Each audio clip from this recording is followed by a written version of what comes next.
think a lot of people associate oil in Middle East, but we don't really think about the other communities in the world that are being raped and slaughtered as a result of this business.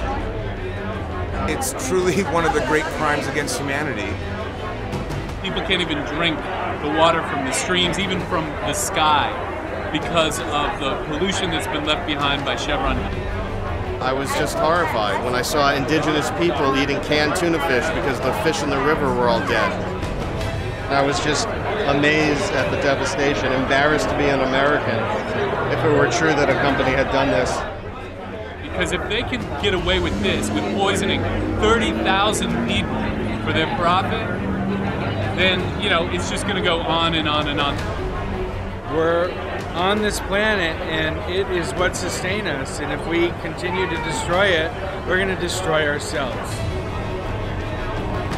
Justice is in balance, and I do think we can tip the balance. And if we get enough people and enough influence, Chevron cannot afford to continue to delay justice. You can't fix something unless you really know what the problem is, and so I'm taking the first step in getting educated, and then we'll see where we go from there. It's not about being comfortable anymore. It's about really honoring the planet. I can't imagine that anybody who watches CRUDE with a compassionate heart will ever get their gas from Chevron until Chevron stands up and says, we might not have been 100% responsible for all of the oil spill, but we are responsible for a huge chunk of that, and we will stand up and make things right.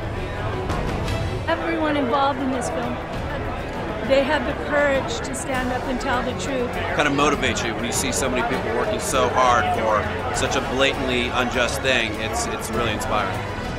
And I find this film very interesting, very gripping, and very touching. It's time for people to understand what the truth is. And that's what this evening is all about. I'm here to show my support for CRUDE because I think it's a very amazing film, and I think everybody should go and see it. You know, so now it's completely changed my viewpoint of what's going on in the world.